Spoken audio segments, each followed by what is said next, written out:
एक भूखे कौआ की 4 ज्ञानवर्धक बातें। दोस्तों, चाहे भूखे मर जाना, पर इन लोगों से, इन 4 लोगों से कभी मदद मत मांगना। वो 4 लोग कौन कौन से होते हैं? चाहे कितनी भी मुसीबत आ जाए, चाहे भूखे मर जाएं, लेकिन कभी भी इन 4 लोगों से मदद नहीं लेनी चाहिए। तो जय श्री राधे। दोस्तों, कैसे हैं आप लोग? उम्मीद करता हूं अच्छी होंगे। स्वागत है आपका हमारे गजब ज्ञान यूट्यूब चैनल में। और जो नए दर्शक मेहमान बंधु हमारे चैनल पर नए हैं, उनसे मेरा निवेदन है कि अगर हमारे चैनल पर नए दर्शक बंधु बन करके आए हैं तो हमारे चैनल को सब्सक्राइब कर लीजिएगा, और हो सके तो अपने परिवार और दोस्तों के साथ में शेयर जरूर करना। दोस्तों, आज मैं आप लोगों को एक ऐसी कहानी सुनाने के लिए जा रहा हूं जिसे सुनने के बाद आप लोगों को लगेगा कि हकीकत में चाहे मुसीबत कोई हो, चाहे कुछ भी करना पड़े, चाहे भूखे मर जाएं, लेकिन कभी भी इन 4 लोगों की हमें मदद नहीं लेनी चाहिए। दोस्तों, कहानी प्रारंभ करने से पहले आप लोगों से एक निवेदन करूंगा कि कृपया वीडियो को पूरा देखें, क्योंकि जब तक आप लोग पूरा नहीं देखोगे तब तक कोई बात समझ में नहीं आएगी, और जब आपकी कोई बात समझ में नहीं आएगी तो हमारी मेहनत पर पानी फिर जाएगा। चलो, आप लोगों का ज्यादा समय बर्बाद ना करते हुए आ जाओ, कहानी प्रारंभ करते हैं। कि जंगल में और एक पेड़ पर एक कौए का जोड़ा रहता था, कौआ का जोड़ा रहा करता था। मेरे भैया, एक दिन उस जंगल में दोनों एक पेड़ पर बैठे हुए हैं, चारों तरफ निगाह घुमा करके देख रहे हैं कि हमें कहीं पर कोई शिकार मिल जाए, हमें भोजन मिल जाए तो हमारा पेट भर जाए। लेकिन उस जंगल में अकाल पड़ चुका था, सभी जानवर पक्षी वहां से निकल गए थे, थोड़े बहुत कुछ बाकी बचे थे। मेरे भैया, एक दिन नहीं, उन्हें कई दिन हो गए भूखे, उन्हें भोजन तक नहीं मिला। दोनों भूखे बैठे। तब तक क्या हुआ कि कहीं से एक लोमड़ी और एक छोटा सा शिकार का टुकड़ा लेकर के आकर के और उसी पेड़ के नीचे बैठ करके खाने लगी। पेड़ के नीचे बैठ करके भोजन कर रही है। तो जो कौआ की मादा थी, कौवी, उसने कहा है ऊपर से पेड़ से, बहन आज 2 दिन हो गए, हमें कुछ खाने के लिए नहीं मिला, अगर तुम्हारी थोड़ी सी मेहरबानी हो जाए तो हमें कुछ थोड़ा बहुत मिल जाए। लोमड़ी ने मन ही मन में विचार किया, ऊपर देखा, रे वाह, कौआ का जोड़ा बैठा है। फिर विचार किया कि ये भोजन का थोड़ा सा टुकड़ा है और इसमें से ये मांग रही है? लेकिन आप तो जानते हो कि लोमड़ी कपट से भरी हुई होती है हर समय। लोमड़ी ने अपने मन में कपट भाव से कहा है, सुन आजा, अगर तू मांग रही है तो मैं तुझे जरूर दूंगी और इसे खा करके अपना पेट भर लेना। लेकिन लोमड़ी के दिमाग में विचार आ रहा है कि जैसे ही ये नीचे आएगी तो भोजन का टुकड़ा छोटा सा है, इसे तो नहीं दूंगी, लेकिन पकड़ करके इसे भी खा जाऊंगी। आहा मेरे भैया, जैसे ही वो कौवी उड़ने के लिए तैयार हुई, कौआ ने एकदम पकड़ करके बिठा लिया। बोले, पागल है तू, बिल्कुल, कहां जा रही है? तुझे मालूम है ये कौन है? शिकारी है, और ये तुझे जिंदा चबा जाएगी, और तू इससे मदद मांग रही है, ये तेरी मदद जीवन में नहीं करेगी। कौवी ने कहा, बोले पागल हो तुम? अभी तुम्हारे सामने मैंने पूछा था और इसने हाँ कर दी है। बोले, हाँ कर दी है, मानता हूं, लेकिन जब तू नीचे गई तो अपने उस भोजन के टुकड़े को बाद में खाएगी, पहले तुझे खा जाएगी। बोले, पिया पागल हो गए हो तुम?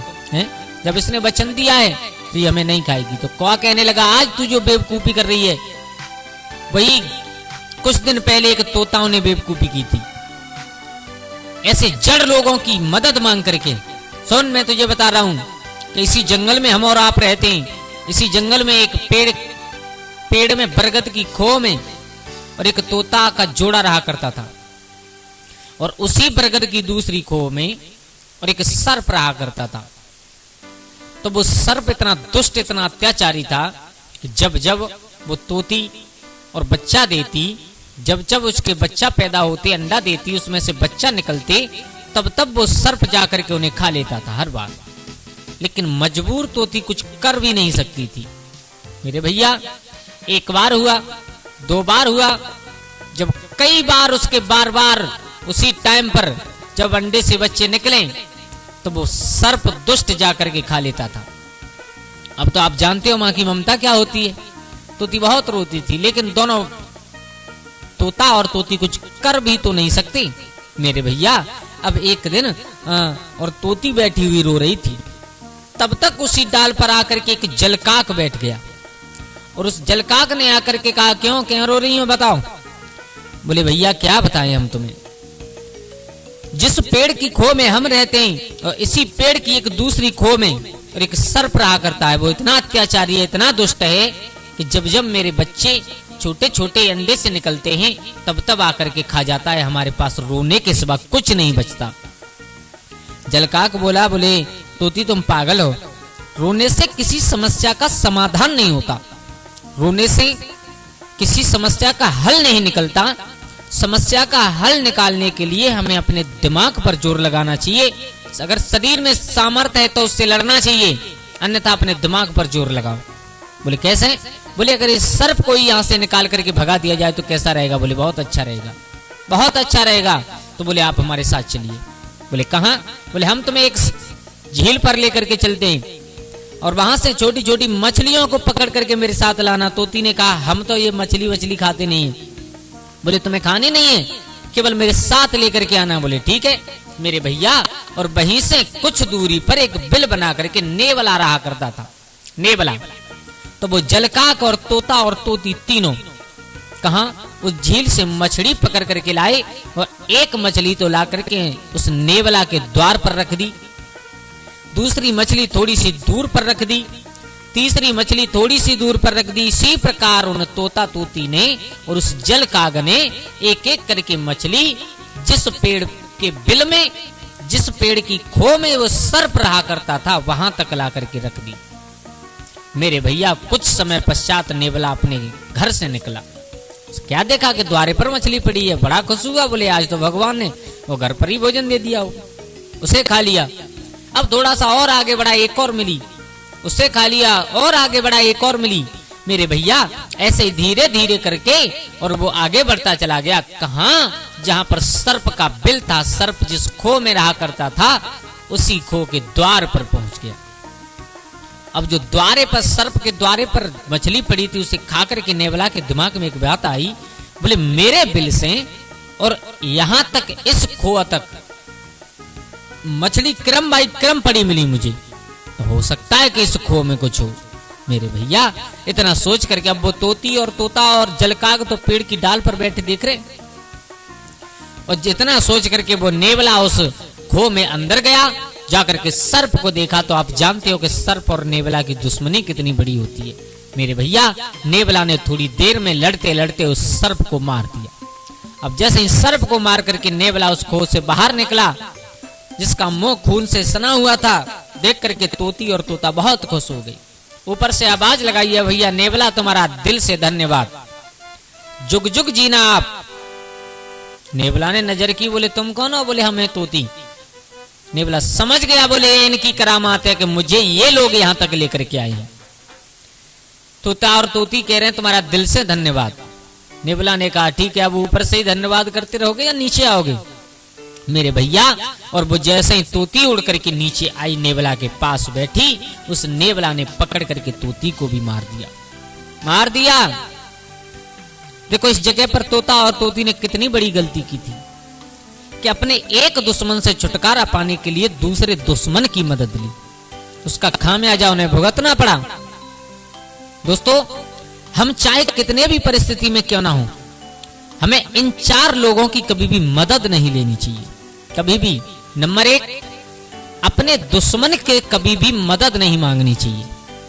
जो हमारा दुश्मन है, अगर हम उससे मदद मांगेंगे तो वो दाव देख करके, समय देख करके और तुम्हारे ऊपर जरूर वार करेगा, उसे कोई रोकने वाला नहीं है। नंबर दो, अहंकारी व्यक्ति से कभी भी इंसान को मदद नहीं मांगनी चाहिए, क्योंकि अहंकारी व्यक्ति मदद कर तो देगा, लेकिन जिस दिन तुम सामने आ गए उस दिन तुम्हारे मुख पर मार देगा। तो ऐसे व्यक्ति से कभी भी मदद नहीं लेनी चाहिए। तीसरा, कपटी इंसान से कभी भी मदद नहीं मांगनी चाहिए। जो लोग कपटी हुआ करते हैं, अपने दिल में कपट धारण करने के बाद रहते हैं, उनसे कभी मदद नहीं लेनी चाहिए। और नंबर चौथा, सबसे बड़ी बात यह है कि नशे में धुत आदमी से कभी मदद नहीं लेनी चाहिए। क्यों? क्योंकि नशे में धुत इंसान तो मरेगा, लेकिन वो आपको भी ले डूबेगा साथ में। अगर कोई नशे में धुत बाइक पर चला आ रहा है, आप पैदल आ रहे हो और आपने उससे मदद मांग ली कि भैया थोड़ी दूर तक हमें छोड़ दो, वो नशे में अगर लेके खाई की तरफ चला गया तो क्या होगा आप सब लोग अच्छी तरीका से जानते हो।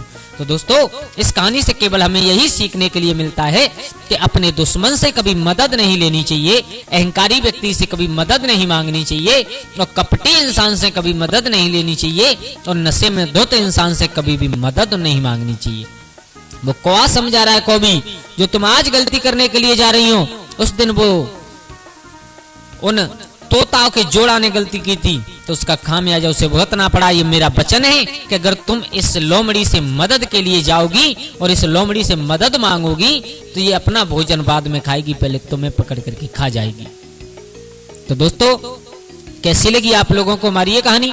अगर अच्छी लगी हो तो प्लीज हमारे गजब ज्ञान यूट्यूब चैनल को सब्सक्राइब कर लें, और हो सके तो अपने परिवार और दोस्तों के साथ में शेयर जरूर करना, क्योंकि दोस्तों आपका एक सब्सक्राइबर हमारे लिए बहुत अहमियत रखता है।